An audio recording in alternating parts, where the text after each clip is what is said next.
Yo, what's up? Welcome back to another episode of The Sauce. Continuing on with MLB Tuesday. Monday night's off to a rough start for me. It's still early, but I had the Blue Jays money line. They're down like 5-1. Kikuchi's getting crushed. My Pirates team total under 4.5. They have 4 in the 5th inning, so I need them to remain scoreless the rest of the game. I do have some other action open, so we'll see. Not the greatest start to Monday for me.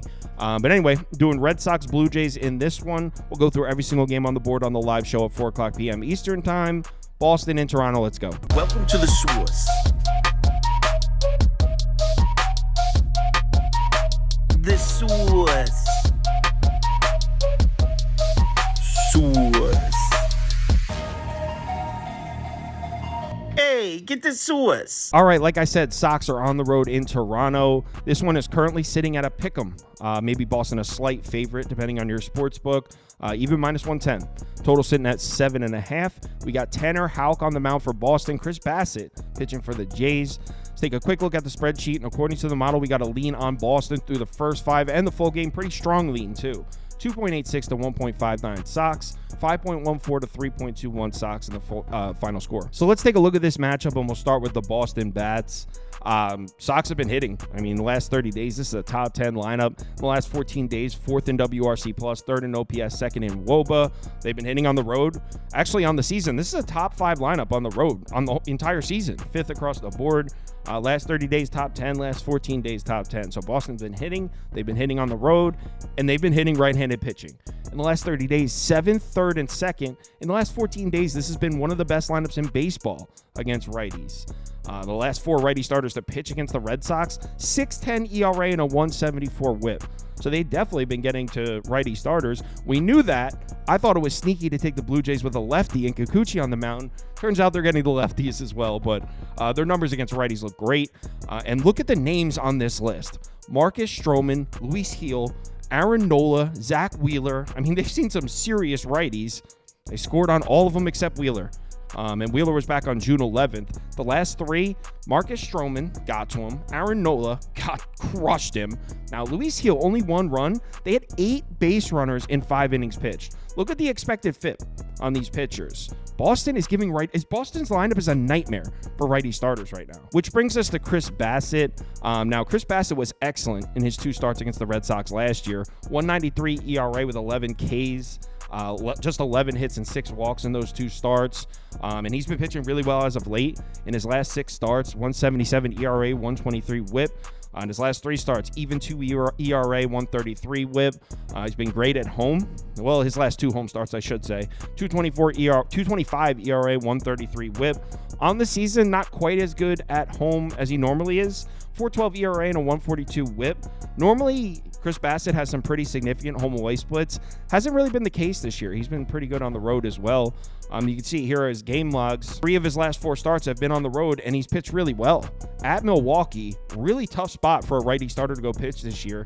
5 shutout innings. He did allow 9 base runners, though, which indicates he probably should have gave up some more runs than that. But before that, pitched a great game in Oakland.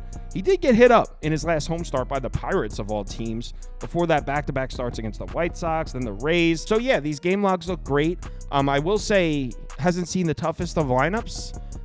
With the exception of Milwaukee, and the Brewers had 9 base runners in that game, so they probably should have scored 3 or 4 runs. So I do think Chris Bassett is going to come back down to earth, and this start against Boston is probably going to be the spot for it. Boston's been really good against good righty starters. Chris Bassett's got a 3.56 ERA. Boston, top 5 lineup against righties with an ERA below 3.50. Also, Chris Bassett struggling with command. Boston against righties with a walk rate above 8%. First in ERA, first in whip. So as far as getting guys on base and scoring runs, first in Major League Baseball. Boston has also been crushing Chris Bassett's pitch mix. Sinker, cutter, curveball, slide-up, change. Those are Chris Bassett's 5 pitches. Boston is top 10 against 4 of those 5 pitches. And the sinker is his main pitch. They're 7th. His second pitch is the cutter. They're 4th. So overall, I know Chris Bassett's been pitching pretty well, but this Boston lineup is red hot right now. I tried taking a shot against them with a lefty on the mound. It didn't work. I don't see any reason to try to jump in front of him here. I think Boston should score on Bassett. On the other side, we got the Toronto bats. In the last 30 days, 14th, 16th, and 16th. In the last 14 days, 27th across the board. I mean, Toronto not really hitting at home. They haven't really been hitting at home all season.